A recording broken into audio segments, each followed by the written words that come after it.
The gospel of the second Sunday of Easter is around this skeptical, cynical, and unbelieving realist called Thomas. He is there to help us capture the presence of the resurrected amidst us today. The community narrates to Thomas their experience. "We have seen the Lord." But Thomas replies, "Unless I see the nail holes in his hands, put my finger in the nail holes, and stick my hand in his side, I won't believe it." For Thomas, things could not be otherwise than how they are. He is a prototype of pragmatic thought. Things cannot change because there's a long history of failures and useless attempts that demonstrate it. In fact, Thomas has his senses hardened. But what Jesus asks of us, that you and I open up to a new dimension.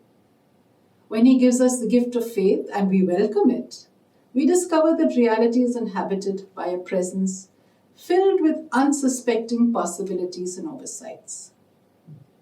We do not have to see in order to believe, but believe in order to see. When we touch the resurrected and today's crucified, touch the wounds of those whom our system tries to make invisible, we admit like Thomas, "My Master, my God." Reading the Gospel of John, we ask for that grace that we touch and are touched by what we feel interiorly, the suffering in the world today, symbolized by Jesus' passion, suffering, and death. We ask for the consolation to capture the footprints of the resurrection in life, in the church, in the world.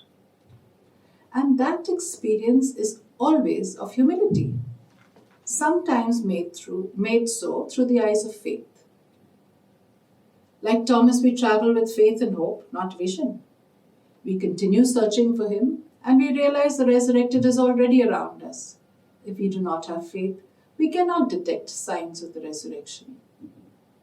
We would not be able to discover the same mystery that surrounds a seed, always on the side of the small, something simple that comes without a shine.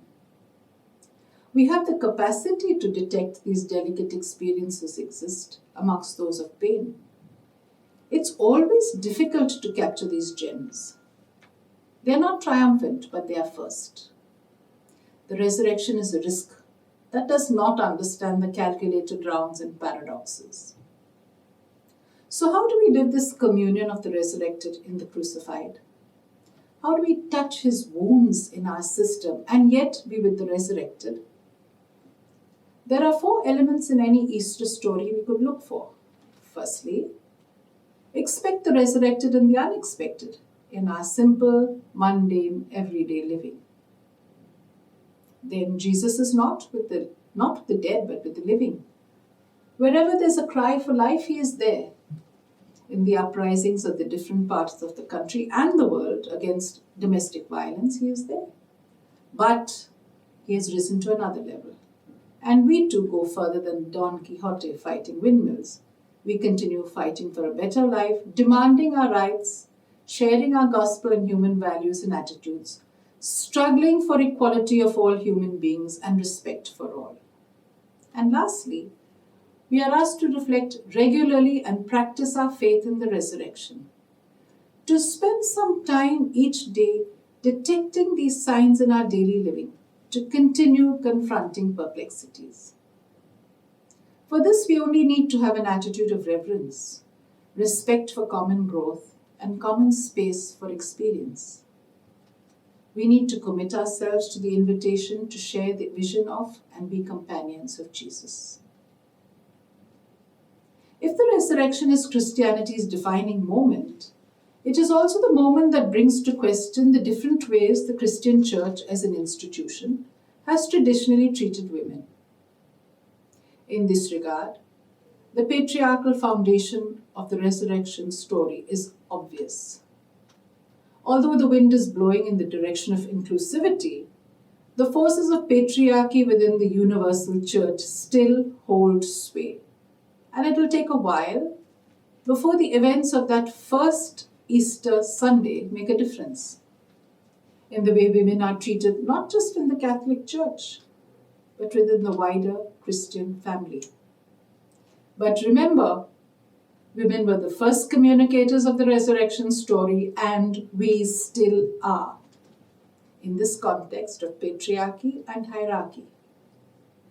Yes, we women are the wounded, sharers in the crucifixion of today.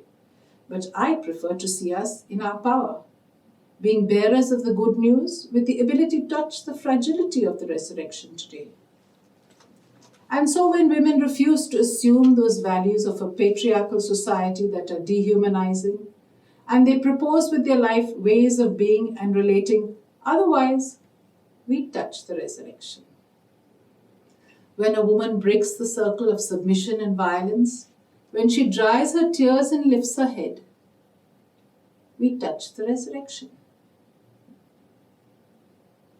When women unite in order to look for paths of united solutions, put their hands together in order to change situations of pain and suffering for abundant life, we touch the resurrection. When women study and get ready to overcome discomfort, mistrust, prohibitions, and complexities, again, we touch the resurrection.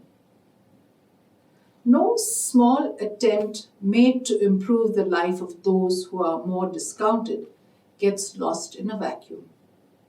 And we have seen this time and again. Yes, women are rising.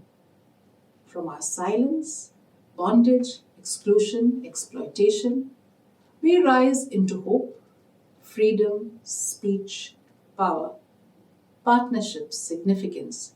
We rise into the future. And we ask you, Spirit, to pour on us the gift of counsel that we may learn to accompany others. Make us present where there is pain and suffering. Inspire us with your words of encouragement and hope, that we may be your presence with our gestures and words.